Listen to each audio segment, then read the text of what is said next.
nama Tuhan. Shalom. Shalom. Sekali lagi shalom. Shalom. Puji nama Tuhan. Kembali lagi kita bisa beribadah. Yang kedua, ibadah dan disertai dengan perjamuan kudus kita pada sore hari ini. Saya undang Bapak Ibu bisa bangkit berdiri, bisa kasih salam ke kiri kanannya, katakan selamat hari Minggu dan selamat beribadah. Tuhan Yesus memberkati Bapak Ibu saudara yang ada di tempat ini.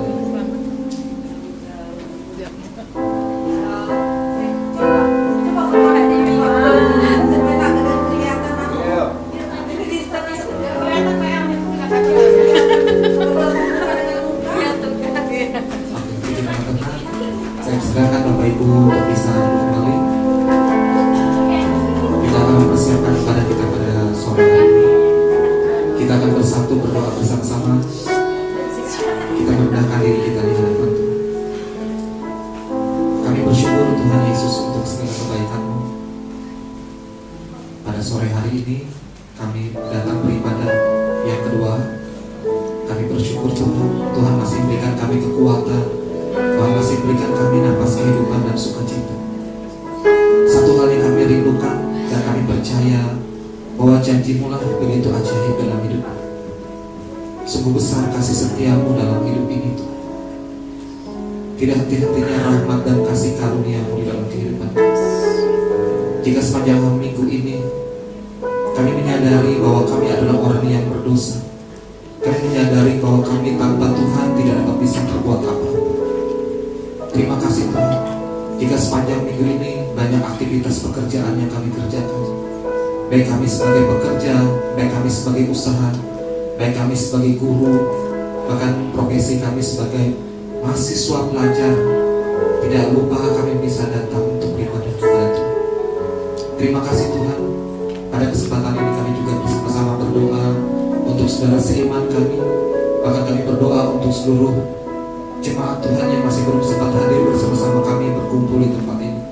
Kami berdoa damai sejahtera sukacita yang daripada Tuhan melimpah dalam hidup mereka, supaya mereka bisa bersama-sama beribadah dan tidak melupakan hidup mereka untuk bisa datang untuk bersekutu, memuji dan menyembah Tuhan dalam hidup mereka. Terima kasih Bapa yang baik. Kami juga berdoa, kuasai ruangan ini, benteng itu terbungkus dengan kuasa darah-Mu. Kami tidak izinkan segala kuasa roh kegelapan, roh jahat, bahkan kuasa intimidasi yang coba melemahkan hati dan pikiran kami. Kami bersepakat, kami mengingkapnya. Kami menolak, mematahkan, menghancurkan segala kuasanya. Hanya di dalam nama Yesus Tuhan yang berkuasa.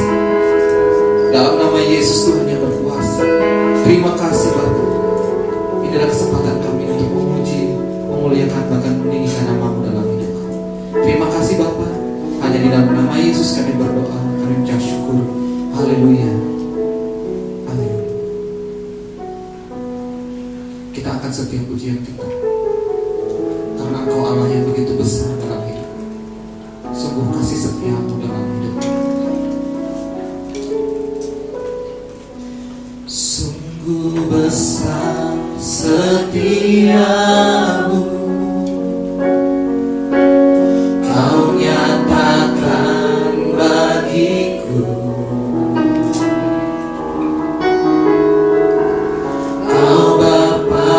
Selalu mengerti isi hatiku. Kemuliaan-Mu Kau janjikan, aku tetap percaya. Ku percaya janji-Mu ajaib, terukir dalam kehidupanku. Ku berserah di dalam kekuatanmu. Ku percaya.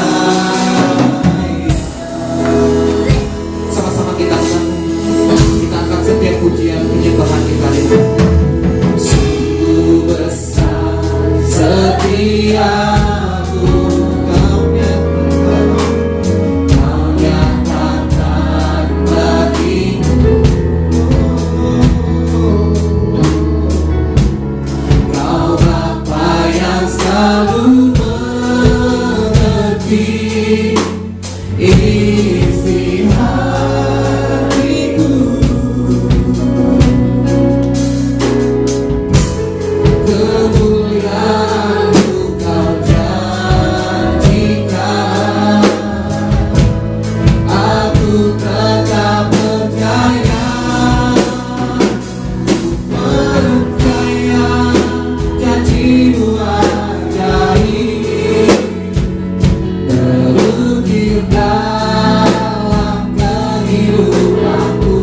aku.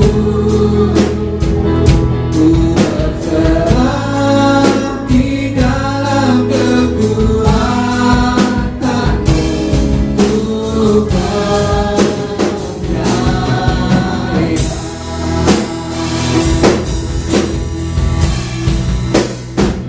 Ku percaya janji-Mu ajaib, terukir dalam kehidupanku. Ku berserah di dalam kekuatan-Mu. Ya tahu segalanya bagiku berjasa. Percaya janji-Mu ajaib, terukir dalam kehidupanku.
Pujian hormat kami, segala janji-Mu yang ajaiblah yang kami nyatakan, kami terima di dalam setiap kehidupan kami.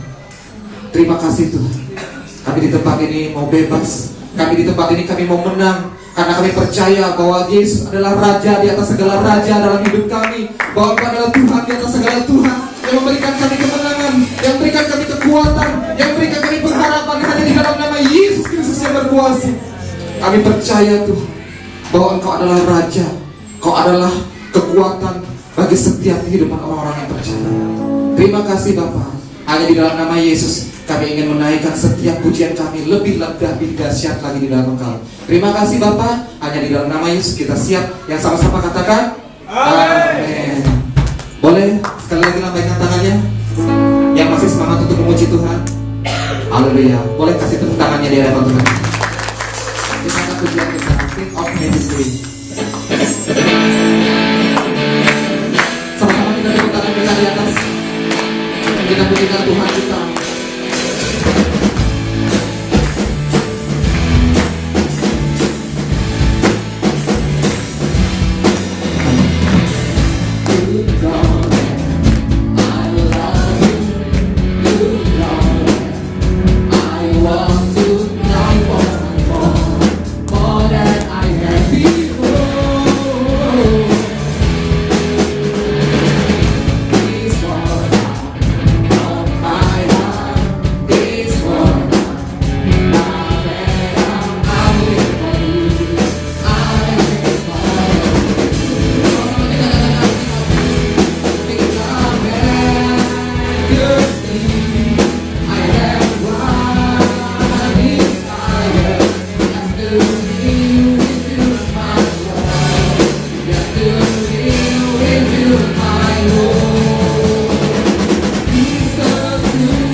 Yang percaya bahwa ada nama yang berkuasa, yang memberikan keselamatan dalam hidup kita. Amin. Ada nama yang dahsyat yang membebaskan kita dari kutuk. Amin. Ada nama yang membebaskan kita dari segala belenggu dosa. Amin. Siapa namanya? Yesus Kristus yang berkuasa. Kuasa namanya dahsyat dalam hidup kita. Amin. Mari kita angkat pujian kita.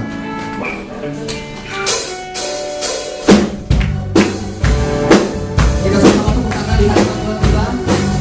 Kita angkat pujian kita.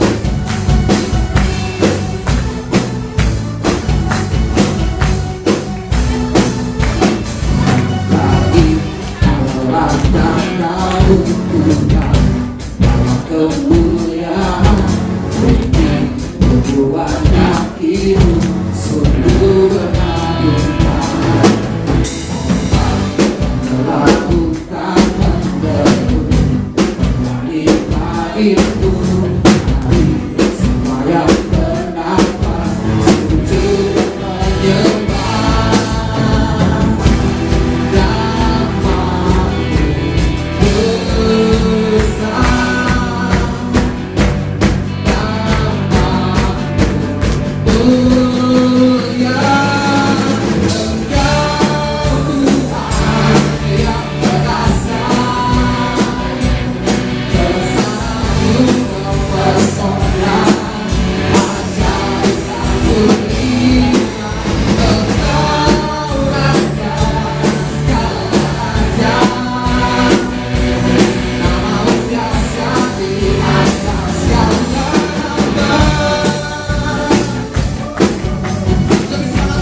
mengagumkan,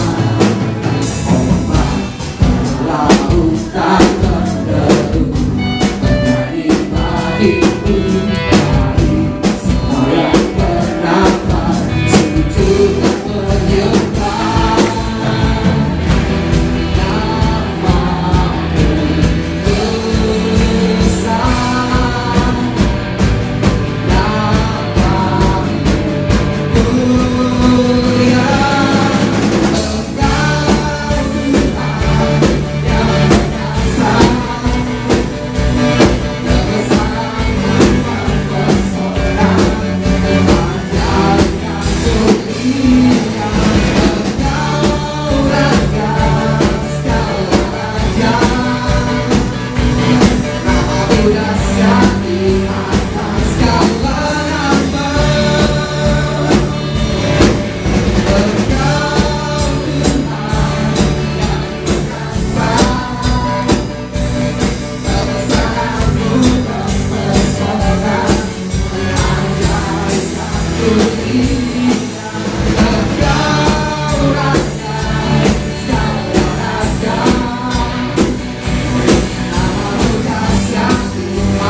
Yesus sayang semua, semua.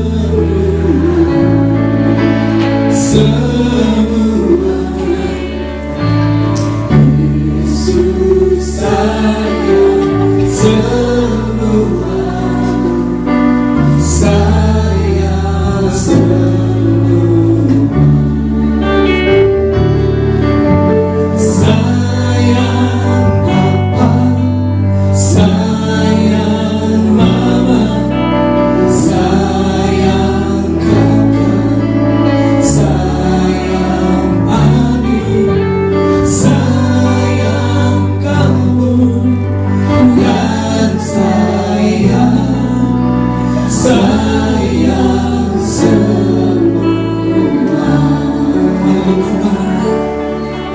Tuhan Yesus, hanya Engkau Juru Selamat hidupku. Aku mau ikut Tuhan selama-lamanya. Tuntun hidupku dengan firman-Mu dan Roh Kudus-Mu mengurapi aku. Aku siap melayani Tuhan di dalam nama Yesus. Haleluya, haleluya, amin.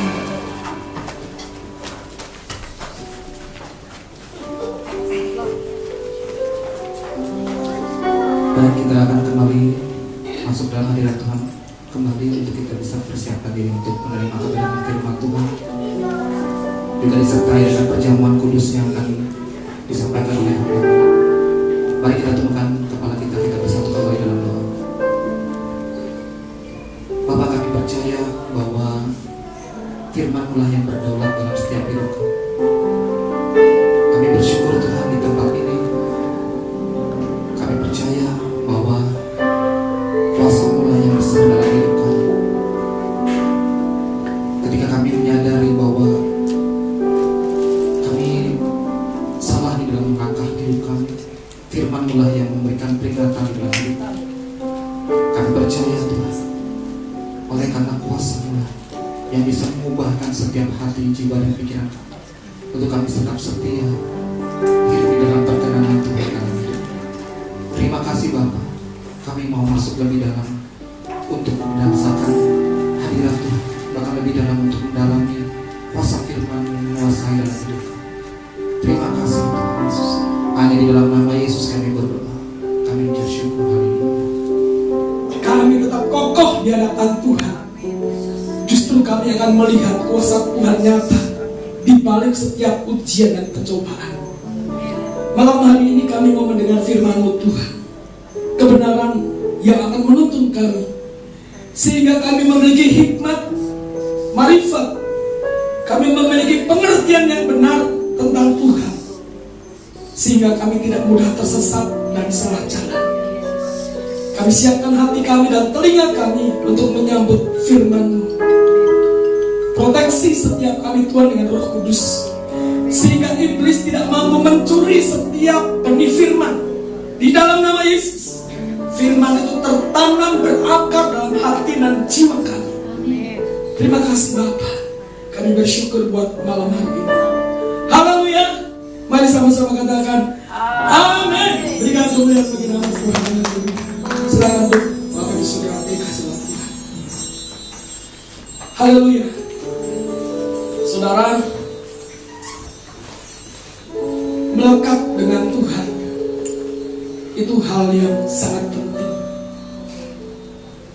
Sebab jika saudara tidak melekat dengan Tuhan, saudara, kita ini manusia yang lemah, yang mudah goyah. Tetapi ketika kita melekat dengan Tuhan, saudara tetap akan mampu berdiri kokoh. Amin. Amin saudara, amin. Malam ini saya ingin menyampaikan sebuah renungan. Tadi pagi membangun hidup yang kuat di dalam Tuhan. Yang pertama digambarkan seperti dua rumah. Satu membangun rumah di atas pasir. Ketika datang banjir, ketika datang angin tofan, hanyut rumahnya saudara, hancur. Tetapi rumah yang satu dibangun di atas batu karang yang kokoh. Ketika datang banjir, masalah, angin pencobaan, rumah itu tetap kuat teguh. Dan malam hari ini saudara, bagaimana membangun hidup yang berkualitas? Saudara, hidup ini cuma sekali. Kalau hidup kita tidak berkualitas, saudara akan menyesal di kemudian hari. Anak-anak muda, buatlah hidupmu berkualitas. Amin. Oh, mumpung saya masih muda, mumpung hidup ini sekali, saya akan melakukan apapun yang saya suka. Silahkan saudara. Silahkan saudara melakukan apapun yang kau suka. Silahkan kau memuaskan keinginan dagingmu. Silahkan kau bermalas-malasan. Dan silahkan kau membuat dirimu sesenang-senang mungkin tanpa memperdulikan Tuhan. Tapi ingat, jaga baik-baik kesehatan. Ingat, jaga baik-baik kesehatanmu. Supaya jika kau sudah menjadi tua, kau tidak dipaksa bekerja keras. Ingat, anak muda, ingat baik-baik sekali lagi.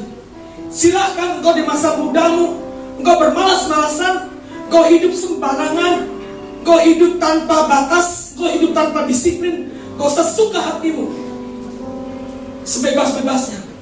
Tapi ingat, jaga kesehatanmu, supaya nanti kalau kamu tua, kamu tetap sehat. Ketika kamu dipaksa bekerja keras, kamu tetap bisa lakukan. Jadi intinya, mumpung masih muda, jangan bermalas-malasan. Amin ya. Di dalam Tuhan jangan malas, apalagi bekerja jangan malas. Ada satu ayat saja yang malam ini akan menjadi fondasi. Satu ayat saja. Mari kita baca bersama-sama. 1, 2, 3. Belilah kebenaran dan jangan menjualnya.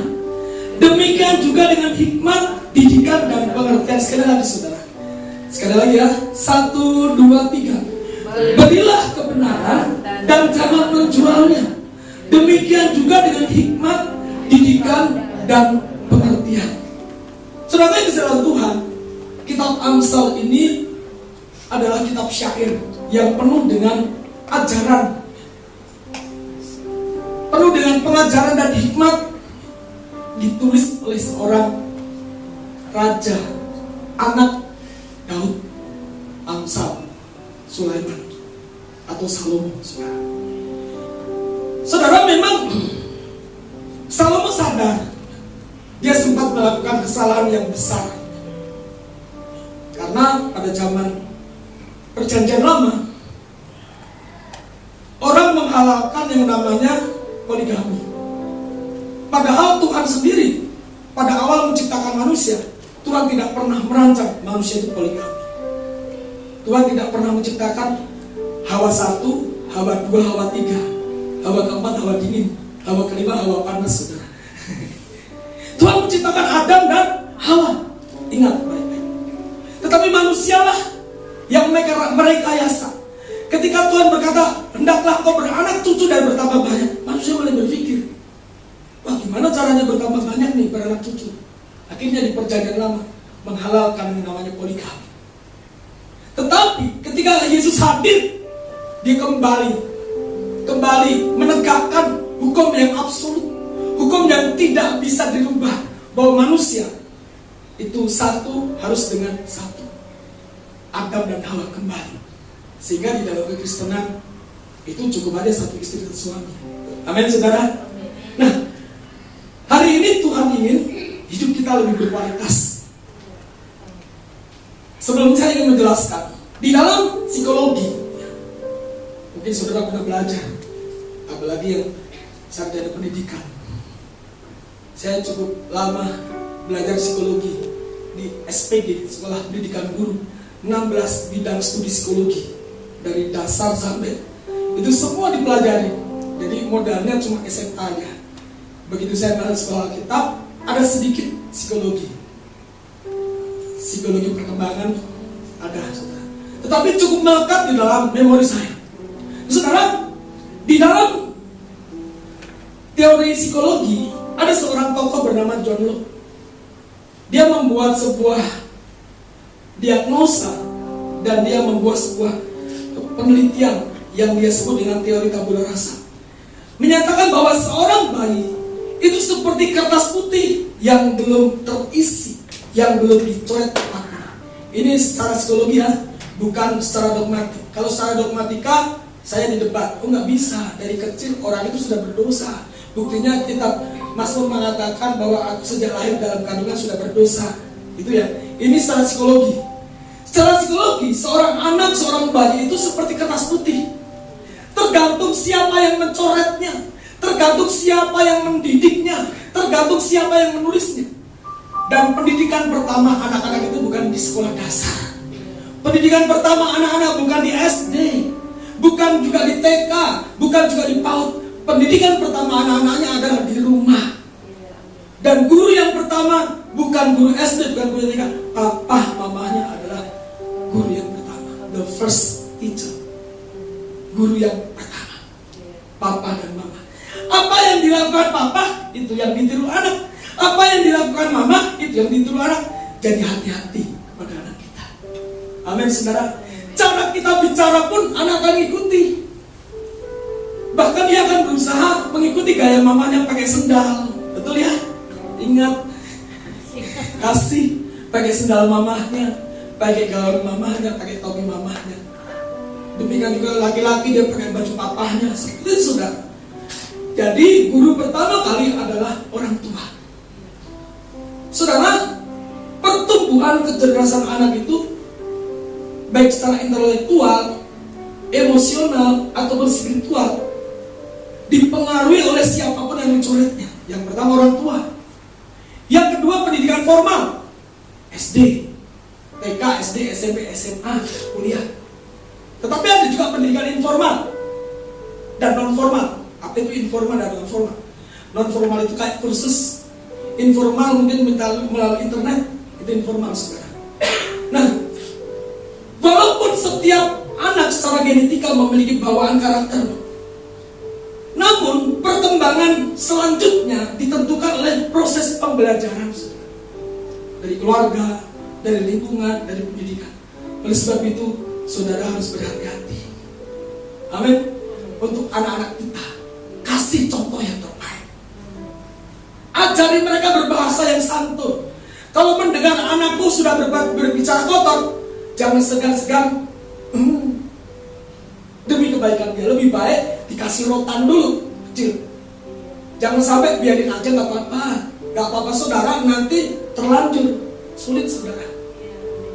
Tadi pagi saya menyinggung tentang golden age, umur emas 0-12, ada yang berkata 4-14. Di umur 0-12, 4 atau 14, itu sangat penting, saudara, di mana kita punya banyak peranan untuk menanamkan nilai-nilai yang akan direkam.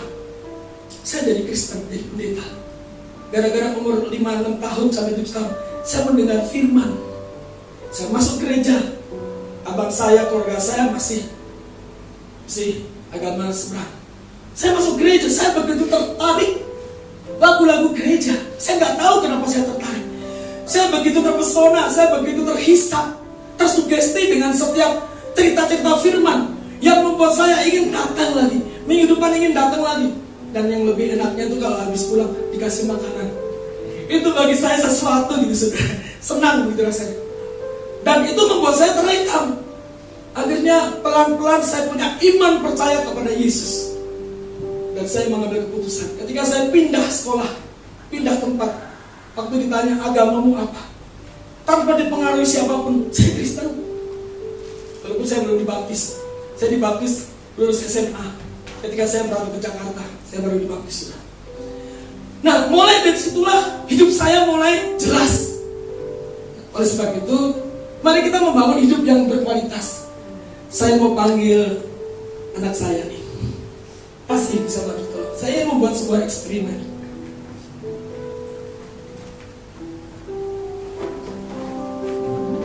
Ini apa, saudara? Maju sini kasih. Balon ini, kasih kalau balon ini saya lempar, kira-kira arahnya kemana? Tapi arahnya jelas gak? Kalau kena angin, kira-kira dia terbang gak? Nah, ya. Dia arahnya kan gak jelas ya, gak beraturan ya. Tapi tolong kamu plaster satu persatu. Nanti ada bedanya. Ini ada bentuk.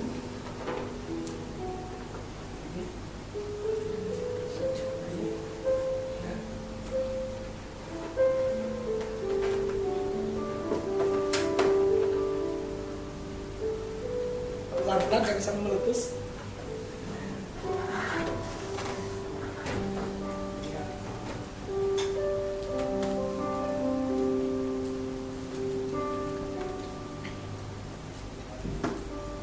Sekarang yang warna hijau itu warna hitam, ini warna biru.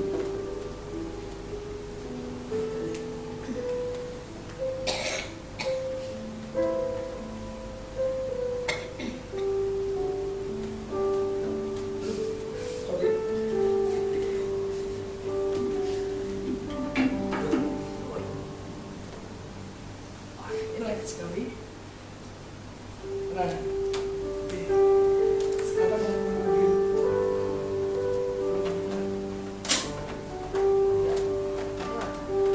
Iya.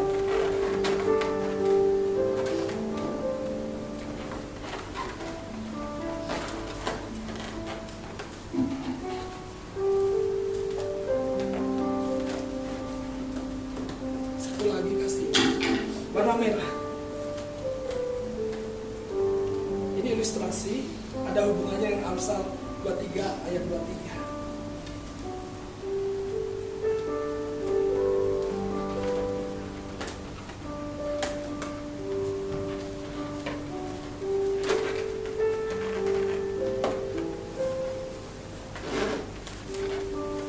Ini ibu guru bisa contoh.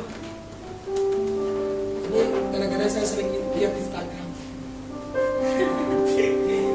Cari yang baik, saudara. Nah, sekarang coba perhatikan.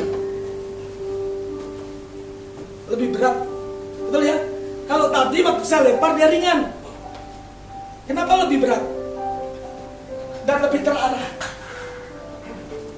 Karena ada tambahannya. Terima kasih, Mas. Ini lebih berat. Waktu saya belum plaster, ringan, saudara. Kalau kena angin pasti dia miring-miring. Tetapi begitu saya plaster, nah dia lebih terarah. Itu yang saya maksud. Hidup saudara, hidup saya harus lebih terarah, harus lebih berkualitas. Seperti apa? Baik, saudara ingat-ingat ya, ibu guru. Tambahan untuk ibu guru untuk ngajar di sekolah supaya lebih terarah. Ada 3 hal sesuai Amsal 23 ayat 23. Yang pertama, bagaimana hidup kita lebih terarah dan berkualitas. Di dalam Amsal 23 ayat 23, bahasa Indonesia masa kini dikatakan, ajaran yang benar, hikmat, didikan, dan pengertian, semuanya itu patut dibeli, tetapi terlalu berharga untuk dijual. Yang pertama, supaya hidup kita lebih terarah, anak muda, bapak-bapak, ibu-ibu, dan lebih berkualitas, saudara harus punya ajaran iman yang benar. Amin. Harus punya ajaran iman yang benar. Amen. Nah, memang ada ajaran iman yang tidak benar, banyak, saudara. Ajaran yang tidak benar itu banyak. Di Facebook, di Instagram, di Google banyak ajaran yang tidak benar. Nah, oleh sebab itu saudara harus teliti. Banyak ajaran di bumi ini. Ada ajaran yang tidak benar, saudara hati-hati. Contoh yang baru-baru ini, Kristen progresif, ya, marak ya. Kayaknya benar, tapi menyesatkan. Dia berkata, Tuhan itu baik. Dia tidak akan menghukum orang sembarangan. Semua orang yang berbuat baik pasti masuk surga. Pertanyaannya begini, apakah kebaikan manusia itu absolut, permanen? Apakah kebaikan saya permanen? Tidak. Kebaikan saya relatif, saudara. Hari ini saya berbuat baik, saya besok bisa marah-marah sama orang. Hari ini saudara berbuat baik, besok bisa lupa sesuatu, mulutnya kasar. Betul ya? Berarti tidak ada kebaikan manusia yang permanen. Relatif, nisbi. Satu-satunya kebaikan yang permanen adalah Tuhan. Itu absolut. Berarti saudara harus hati-hati karena banyak ajaran di bumi yang sepertinya benar, ternyata tidak benar. Hati-hati saudara. Yang kedua, ajaran yang setengah benar. Ini baru setengah, yang tadi memang tidak benar ya. Ini setengah benar. Hati-hati saudara. Oleh sebab itu nanti setelah yang pertama ajaran yang benar, yang kedua hikmat. Saudara harus pakai hikmat Tuhan. Nah, baru yang terakhir adalah ajaran yang benar. Dari mana kita bisa mendapat ajaran yang benar? Ajaran yang benar tidak kata lain. Di dalam Yohanes 17 ayat 17 dikatakan apa? 1, 2, 3. Kuduskanlah mereka dalam kebenaran. Firman-Mu adalah kebenaran. Tidak ada patokan, tidak ada pegangan yang lain yang lebih benar dari firman Tuhan. Sepintar apapun seorang filsuf, seorang ahli dalam pendidikan, mungkin dia bisa bergelar doktor, bahkan bisa merancang sesuatu ilmu yang orang belum rancang, sehingga dia mendapat gelar profesor. Tetap itu sebuah relativisme yang bisa berubah. Ilmu yang manusia ciptakan bisa berubah-ubah, saudara. Tetapi firman Tuhan tidak pernah berubah. Amin. Dulu, sekarang, sampai selama-lamanya tak berubah. Dan Tuhan yang berfirman itu tidak pernah mengingkari firman-Nya. Ketika dia ucapkan akan terjadi. Bahkan ketika Tuhan ucapkan 2000 tahun yang lalu melalui para nabi, tergenapi, saudara. Firman Tuhan yang tertulis dalam kitab Kejadian, firman Tuhan yang tertulis dalam kitab Bilangan, sangat relevan dengan firman Tuhan zaman sekarang. Betul ya? Bahkan apa yang terjadi di Menara Babel, apa yang terjadi di Sodom dan Gomora, terjadi sampai sekarang. Tetapi orang-orang yang hidup dalam kebenaran akan dipelihara Tuhan. Firman-Mu adalah kebenaran. Roma 10:17 dikatakan apa? Jadi iman timbul dari pendengaran, dan pendengaran oleh firman Kristus. Sesibuk apapun saudara, pekerjaanmu, aktivitasmu, kuliahmu, jangan lupakan firman Tuhan. Sesibuk apapun, baca firman Tuhan. Kalau firman Tuhan akan menciptakan fondasi yang kokoh dalam kehidupanmu. Tadi pagi saya berkata, hidup ini tidak terprediksi, saudara. Gak ada jaminan kalau saudara nanti, kalau sudah masuk gereja, pelayanan, pasti dapat mujizat. Kadang-kadang kita mendapat mujizat, yang datang justru penderitaan. Di PHP orang lagi. Itulah manusia. Sudah sungguh-sungguh kayaknya ini jodoh saya, Tuhan. Kita sudah doa puasa. Wah, ini pas nih, sesuai kriteria. Aku sudah minta tanda.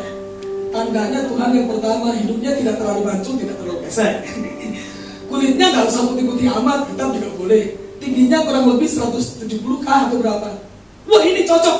Wah, dia kayaknya waktu saya ketemu dengan saya, dia begitu bersemangat. Kami tukar-tukar HP terus. Ternyata kita yang berharap, kita yang betul-betul yakin bahwa dia adalah jodoh kita, PHP, saudara. Ternyata dia coba passing through, mampir lewat saja, saudara. Dia cuma mampir lewat. Aduh, sakitnya di sini, di dalam hatiku. Tapi kalau saudara tetap berpegangan teguh kepada firman Tuhan, saudara tidak akan kecewa. Amin. Itu biasa. Amin. Amin. Amin. Itu biasa, saudara. Hal itu biasa. Jodoh itu cuma satu, loh. Tuhan pasti sediakan bagi anak muda. Kata-kata penghiburan. Kan anak muda harus dihibur. Kalau gak dihibur kan kasihan.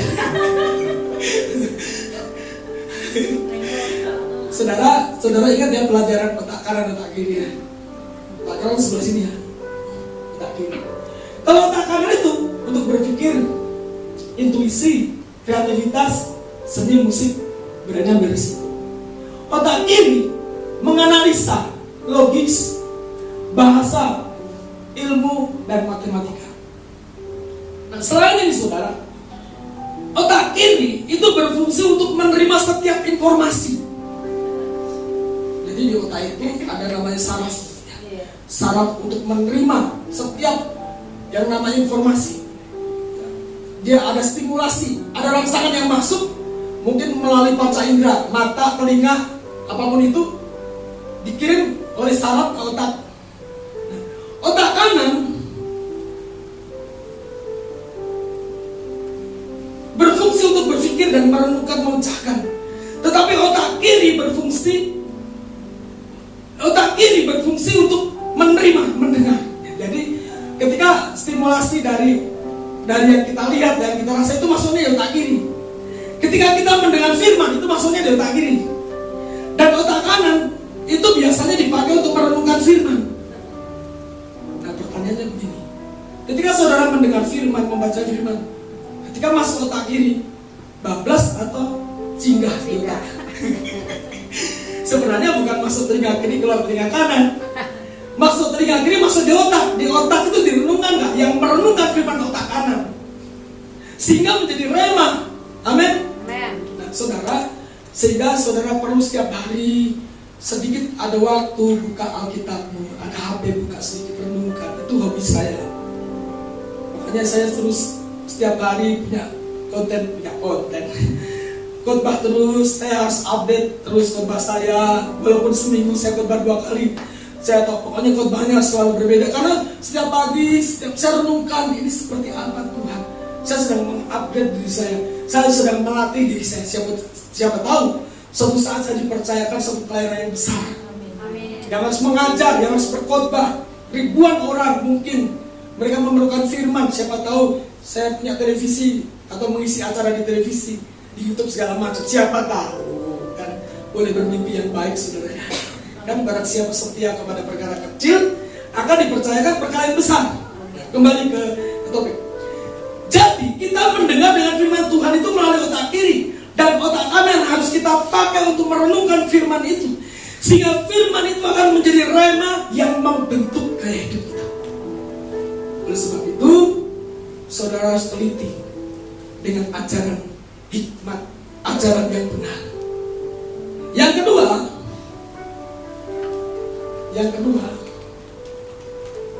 dikatakan hikmat. Kan tadi dikatakan berilah kebenaran dan jangan menjualnya. Demikian juga dengan hikmat. Kalau engkau saudara memiliki pengajaran yang benar, saudara jangan menjualnya. Artinya jangan melepaskannya. Demikian juga hikmat. Apa itu hikmat? Hikmat itu identik dengan kebijaksanaan yang dari Tuhan. Pengertian-pengertian yang dari Tuhan. Itu hikmat. Untuk mengerti sesuatu yang orang lain mungkin tidak dimengerti, itulah disebut hikmat Tuhan. Nah, saudara yang dalam Tuhan, suatu saat kita baca dulu. Permulaan hikmat adalah takut akan Tuhan, dan mengenal yang Maha Kudus adalah pengertian. Saudara, kata permulaan hikmat adalah takut akan Tuhan, di terjemahan lain dikatakan demikian. Hormat akan Tuhan adalah permulaan hikmat. Jadi takut akan Tuhan itu di terjemahan versi mudah dibaca, hormat akan Tuhan adalah permulaan hikmat. Gimana sih hormat? Bukan hormat seperti bendera.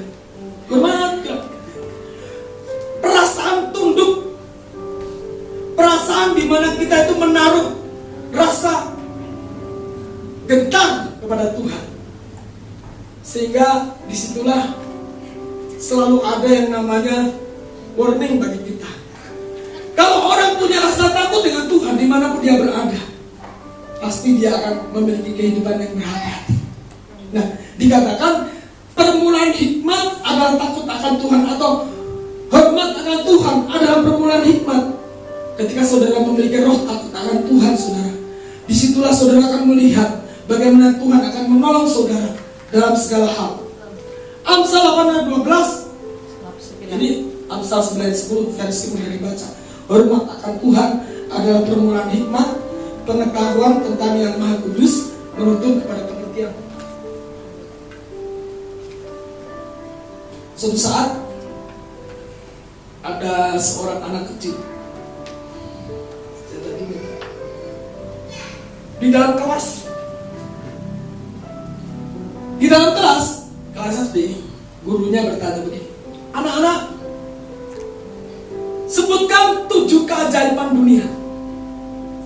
Secara umum orang akan berkata 1, apa 7 keajaiban dunia? IPS nih, mungkin Taj Mahal, apalagi Borobudur, piramida, yang miring itu apa namanya? Menara Pisa. Sama lagi? Ini saya jadi apa? Nah itu Kolosium, kita juga lupa. Apa lagi? Pokoknya ada 7, saya lupa semuanya. Kok jadi lupa ya? Di Indonesia itu Borobudur ya. Nah, semua murid menyebut tadi ada Taj Mahal, ya, ada Menara Eiffel, ada Borobudur, ada ini, ada itu.